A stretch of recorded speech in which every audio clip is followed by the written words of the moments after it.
હા પપ્પા, હા, મને તો એકદમ સારું છે. તમે કેમ છો? ના ના, અવાજને કંઈ નથી થયું. આ થોડી તબિયત બરાબર નહોતી ને. હા, વાતાવરણના લીધે શરદી ઉધરસ થઈ ગયું છે બસ. ના ના પપ્પા, તમે આવતા નહીં, અહીંયા કંઈ જરૂર નથી. એટલે કે ખાલી ખોટું તમે ક્યાં હેરાન થશો અહીંયા આવવામાં અને જવામાં. ના ના, સારું છે મને. ભાભીને બધા મજામાં? પપ્પા, હું તમને કરું. હા, મને બોલાવે છે, હમણાં કરું તમને ફોન. હા. હા, પછી હું વિચાર કર્યો. જો મેં તમને સવારે જ કીધું ને કે હું નથી જવાની નોકરીએ, તો પછી શું વિચાર કરવાનો હોય? અરે એ વાત નથી કહેતો. આ તારા ઓલા શાબ આવ્યા હતા ને, મેં એની બધી જ વાત સાંભળી. તારી પાછળ લટ્ટુ છે, લટ્ટુ. એટલે આ ઠોઠો બંધ નથી થતું તારું. હે, ખાવા તો બહુ જોઈએ છે એમ. એટલે હું કહું છું કે તારી પાછળ લટ્ટુ છે, એટલે છે ને તારા પંજામાં એને ફસાવી લે. 5 કરોડ રૂપિયા આવી જાય ને પછી આપણે રાજ કરશું, રાજ. હા. તમે શું બોલો છો? તમે 24 કલાક નશામાં હોય છો કે શું? તમને ખબર છે કે તમે કેવી વાત કરો છો? અરે અત્યારે હું નશામાં વાત નથી કરતો, અત્યારે હું આ સપનામાં વાત કરું છું, જી મેં આજે જોયું. એટલું જોયું તમે? મારી સાથે એ છેડતી કરતા હતા, એ જોવા પછી તમે ઊભા ઊભા વાત સાંભળતા હતા? તમને એકે વાર એવું ના થયું કે ત્યાં જઈને એને 2 લાફા મારું? અરે હું લાફા મારું? બહુ મસ્ત વ્યક્તિ છે, અને આવો વ્યક્તિ છે ને આપણને મળશે નહીં, ગમે ત્યાં ગોતવા જ આવે ને તોય. એટલે આ તારું ગળું દાબી દેવો હવે જો ઠોઠો કર્યું છે ને તો. હા. તમને એ માણસ મસ્ત લાગતો હતો, હા. જે મારી સામે એવી દ્રષ્ટિથી જોતો હતો, તમને છોડીને એની સાથે લગ્ન કરવાનું કહેતો હતો. તમને એનામાં શું મસ્ત જેવું દેખાય છે? અરે શું થઈ ગયું? અત્યારે ઘણી એવી પરણિત સ્ત્રી હોય કે જેના 4-5 બોયફ્રેન્ડ હોય, સમજી? તને ખબર ન હોય, અત્યારે સમય જ એવો હાલે, એમાં હું ફેર પડી જાય. અને તારોય કોઈ બોયફ્રેન્ડ હોય તો મને શું ફેર પડે? કાંઈ નહીં. આ ખાલી છે ને ખાલી નાટક કરવાનું છે, સમજી તું? તમને ફરક નહીં પડતો હોય, પણ મને ફરક પડે છે. હું એવા ઘરની કે એવા ખાનદાનની દીકરી નથી કે પરણિત હોવા છતાં બારે આવા બધા લફડા કરતી ફરું. અરે લફડું ક્યાં કરવાનું છે, ખાલી નાટક કરવાનું છે, સમજી? અને આમ તું વિચાર તો કર, પૈસા થઈ જાય તો પછી છે ને આપણા જીવનમાં કાંઈ ઘટશે જ નહીં, સમજો? બંગલો, મોટી ગાડી, જેવો ફોન વાપરવો હોય એવો ફોન, અને મેન વાત એ કે અત્યારે તો હું 250-300 વાળો જ પીવું છું. પછી જો આનો પંજો, આ તારો પંજો ઓલા ઉપર લાગી જાય અને પૈસા આવી જાય ને તો પછી 5000 વાળી બોટલ લાવું, 5000 વાળી. તમને ખરેખર શરમ નથી? અરે મને તો એ નથી સમજાતું કે મારા પપ્પાએ એવું તો શું તમારામાં જોઈ ગયા કે મારા લગ્ન તમારી સાથે કરાવ્યા. તમારા બસમાં હોય ને તો તમે આ પૈસા માટે થઈને તો મને પણ વેચી નાખો એવા છો. જો તું નહીં માન ને તો હું વેચી જ નાખીશ, સમજી? અને હા, એ શ્યાબને રહ્યા ને એ મારી માટે બહુ લકી છે. હા, અને હા, તારે મારી વાત માનવાની છે, સમજી? મેં તમારી આજ સુધી બધી વાત માની. તમે કીધું તો હું નોકરી કરવા ગઈ. મારા પપ્પાના ઘરે આટલું હોવા છતાં મેં ક્યારેય એમની પાસે હાથ ના ફેલાવ્યો, કેમ કે તમારી ઇજ્જત ત્યાં જળવાઈ રહે.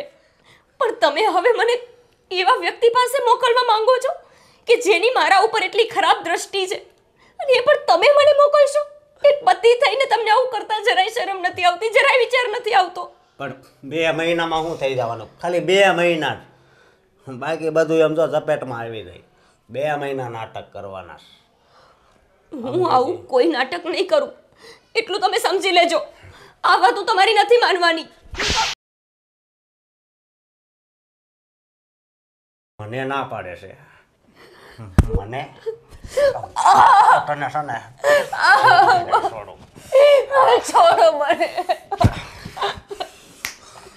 શું કહું છું જો તારો જીવ તને વાલો હોય ને તો તારે આ નાટક કરવું જ પડશે, નહીતર સમજે ગઈ? હા હા એ કરતા આમ તો નાટક ચાલુ કરી દે, બરાબર? હા.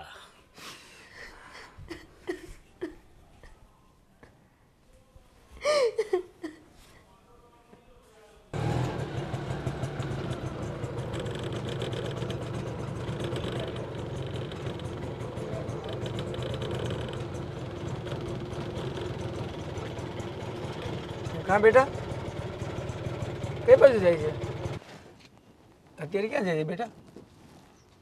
બાપુજી, હું મારા પિયર જાઉં છું. કાં? કેમ? બાપુજી, હવે અહીંયા રહીને હું શું કરું? કેમ અહીંયા રહીને શું કરું? એટલે કંઈક વાત કરતો ખબર પડે બેટા. બાપુજી, હું કંટાળી ગઈ છું. હવે નથી જીવાતું કે નથી મરાતું. પણ થયું છે શું? તમારા દીકરા કોઈ વાતે સમજવા તૈયાર નથી.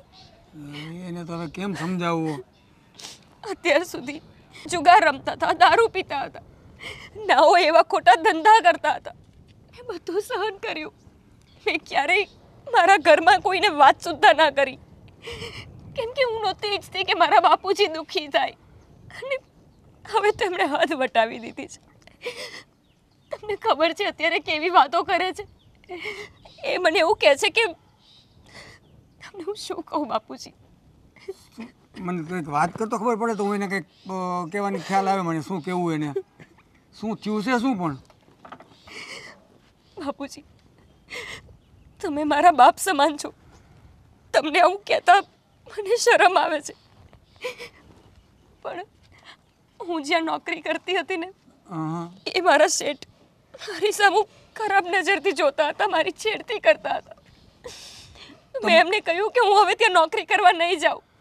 તો મને પેલા વાત તો કરે ને. આવું બધું થઈ ગયું તો બાપુજી, બહુ સહન કર્યું તે. તમારા દીકરા હવે મને એવું કહે છે કે હું એ શેઠને મૂર્ખ બનાવીને એમની પાસેથી પૈસા પડાવું. બાપુજી, મારાથી આવું ન થઈ શકે, અને હું એવા ખાનદાનની દીકરી નથી, એટલે મને માફ કરજો. હવે હું મને તમારા ખ્યાલ છે દીકરાને બેટા. નહીં સાચવી શકું. તું સારા ખાનદાની છો એટલે તો તું અત્યાર સુધી અહીંયા ટકી છો. એના લક્ષણ કેટલા કેટલા ઓલા છે એ બધી મને ખબર છે. જુગાર રમે, દારૂ પીવે, અને આદર જે વહી ગયો છે ત્યાં અત્યાર સુધી તમે વાત ન કરી. હું શું વાત કરું બાપુજી? એનાથી તો હું પણ કંટાળી ગયો છું બેટા. હવે જો તમારાથી એ માને અને સમજે ને તો તમે મને લેવા માટે આવજો, બાકી હું ત્યાં સુધી હવે આ ઘરમાં નહીં રહી શકું. આ તમ તાર બેટા જા, તું જા ને. હું એમાં જ રાજી છું, અને હું એને સમજાવવાની પૂરેપૂરી કોશિશ કરીશ. જો એ સુધરી જાય ને તો જ હું તને લેવા આવીશ, બરાબર? અને મને ફોન કરતી રહેજે, અને હું તને ફોન કરીશ શું થયું શું નહીં, બરાબર? એટલે એકબીજાને મને તારા મેસેજ મળે, અને તું અહીંયા શાંતિથી રહેજે, ચિંતા નહીં કરતી. જ્યારે સુધરી જ જશે. હવે ચાલ બેટા, હવે બેસી જાઉં. હું તને બસ સ્ટેશન મૂકી જાઉં. બસ.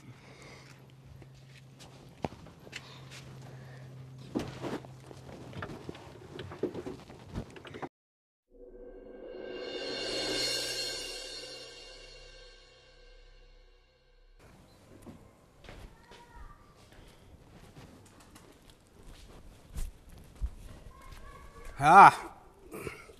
કા પપ્પા, કેટલી કમાણી કરી આજ? કમાણી તો આપણે નસીબમાં એટલી મળી ગઈ દીકરા. હા, લાવો તઈ પૈસા.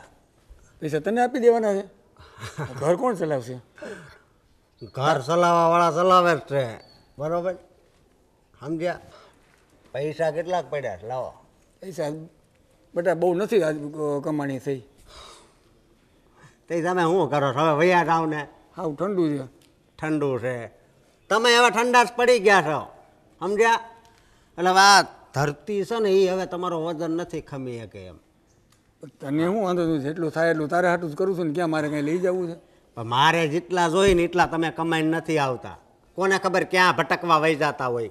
તમે લવરિયાને લઈને આમાં બધે આટા મારતા હોય, એમાં તમે ક્યાંક લવરિયા નથી બની ગયા ને. હું વાતો કરે છે તું? કેવી વાત કરે? લવરિયાલીનું રખડું હા બાપ શું તારો હજી પમદી મેં જોયું તું ટકાટક માલ બેહાર્યો તો એમાં પેસેન્જર બેઠા બેટા હે પેસેન્જર હોય ઈ. એ તમારી માટે પેસેન્જર હોય મારી માટે તો છે ને લવરિયા જ હોય સમજ્યા આપણે શહેરો જોઈને ત્યાં ઓળખી જ આવી એવું ના બોલે બેટા એ આપણા પેસેન્જર કહેવાય આપણા ઘરે કહેવાય આપણા ભગવાન કહેવાય એના થકી તો આપણે ઉજળા છીએ પૈસા 2 પૈસા એ આપે છે આપણને. અને આ ગોપીને કહી હવે મને ભૂખ લાગી છે ગોપી નથી ગોપી ઘરમાં અત્યારે ક્યાં મારી ગઈ એના પિયર પિયર કેમ તારા ત્રાસથી કંટાળીને વહી ગઈ. મેં એની ઉપર વળી હું ત્રાસ કરી નાખ્યો એ કહેતી હતી કે બાપુજી હું જાઉં છું આ મને બહુ હેરાન કરે છે. હવે હેરાન તો છે ને હાશું કહું પપ્પા તમે કરી નાખ્યા જેટલું હતું બધું જુગારમાં જતું રહ્યું ને એ બધું ભૂતકાળ છે દીકરા જવા દે નહીં બધું એ જે થવાનું હતું એ થઈ ગયું. હવે ક્યાં હવે એ બધું હું કરું છું એવું કંઈ. અને મને ક્યાંક ભણાવ્યો ગણાવ્યો હોત ને તો કાંક સારો મગજ મારો હોત બરાબર. લાવો હવે મારે બાટલી લેવા જવું છે ઓલી ગઈ છે ને આજ તો 2 બાટલી મારવી પડશે. પૈસા તો નથી મારી પાસે 1000 રૂપિયા બેટા. તો આ વેચી નાખો તો વેચી નાખશું તો જે થોડા પૈસા આવે છે એ પછી તમારે આમ તમારે મોટી બિલ્ડિંગનું કામ હાલતું હોય ને ત્યાં તગારા ઉસકીને જવાનું સમજ્યા મજૂરી કરવાની. એમાં મજૂરીમાં શું મળે 1000 રૂપિયા આમાં તને પૈસા તો હું રોજના 1500 કમાઈને આપું છું બેટા. લાવો અત્યારના લાવો ને 2 બાટલી લેવાની લાવો. આજ નથી ધંધો થયો નહીં તો હું તને આપી દઉં ના પાડું કરી તને ક્યારેય ના પાડી છે. મારે પૈસા જોઈએ એટલે જોઈએ લાવો. હવે તને સાંજે આપીશ બસ અત્યારે નથી ધંધો થયો. સાંજ વાળી એ તો પણ બહુ કર્યો એ રહેવા દે ને બેટા એ પેટ્રોલ પુરાવાના રાખ્યા છે. હાલો ભાઈ રોયલ ટેજ આવી જાય આમાં. પેટ્રોલ પુરાવશું ત્યારે હું ધંધો થાય ને પેટ્રોલ. અરે પેલા મારું પેટ્રોલનું જોવાનું હોય મારે દરરોજ પેટ્રોલ જોઈએ છે ખબર છે ને. તો પછી મારે બપોર પછી ધંધે કેમ જવું. એ ભાઈ ધંધાનું પછી વિચારજો જાઓ. 200 રૂપિયા તો દે એમાંથી. એ આનું શું કરવું હોય મારે સમજે નહીં. જય શ્રી કૃષ્ણ દાદા. જય શ્રી કૃષ્ણ બેટા કેમ છો? અરે આ તારી ચોટલી બહુ સરસ છે. તેલ નાખે જ માથામાં તું? અને જો રોજ તેલ નાખતા રહેવાનું હો ને. હા ભણવા જાશો તું? પણ તારી ફરિયાદ આવી જ બેટા. હા મંદિરે ગઈ હતી તું દર્શન કરવા? નહીં એ તમારી બેન હતી. તારી બેન હતી? તારી જેવી જ દેખાય છે. તો ત્યાં છે ને એને પાણીનો ગ્લાસ પીતા પીતા ઢોળી નાખ્યો. આમ તે બધું પાછું એને સાફ ન કરવું જોઈએ? કરવું જોઈએ ને. હા મારી જેવા કોઈ માણસ ચાલે અને પડી જાય તો વાગી જાય એને હાડકું ભાંગી જાય તો એને સમજાવજો હો એવું ન કરે હો ને. બીજું બોલ તારે કંઈ ખાવું છે નહીં તો આંટીને કહો અંદરથી આપે તને. નથી ખાવું. નહીં સારું લે બહુ ડાય છોકરી છે. અરે જય શ્રી કૃષ્ણ બેટા ભાઈ કેમ છો? સારું છે તમે કેમ છો? બસ જો બેટા તને બાપની યાદ તો આવતી નથી. અરે એવું કંઈ નથી પપ્પા. પિંકી તું અહીંયા કેમ છો તું? સારી. હા બેટા જો તારી મમ્મી બોલાય તો એવું લાગે છે. જો તો જાતો જા જા બેટા મને કેમ એવું લાગે છે કે તારી તબિયત બરાબર નથી? હા નાના પપ્પા એ તો મેં તમને વાત કરી હતી ને કે આ વાતાવરણના લીધે થોડી શરદી ઉધરસ બસ. અરે હા અરે આશુ બેટા આ ટેબલ લાવતો અહીંયા. લે બેટા બેસ થોડીક વાર મારી સાથે બેસ પછી તારી ભાભીને મળજે. અને એ છે ને શોપિંગમાં થોડીક ગઈ છે બહાર હમણાં આવતી જશે. કેમ અત્યારે શોપિંગ? અરે બેટા એની બેનની દીકરીની કંઈક બર્થડે છે એટલે નાનું મોટું કંઈક શોપિંગ કરવું હોય. જો કે ગિફ્ટ તો રાજ લઈને આવવાનો છે એવું કહેતી હતી તારી ભાભી. પણ હવે અત્યારે તો કલ્ચર જ ચાલે છે ને જો ખાલી હાથે જ આવીને તો પાછું બધાને છે ને ખોટું લાગી આવે. સારી વાત છે.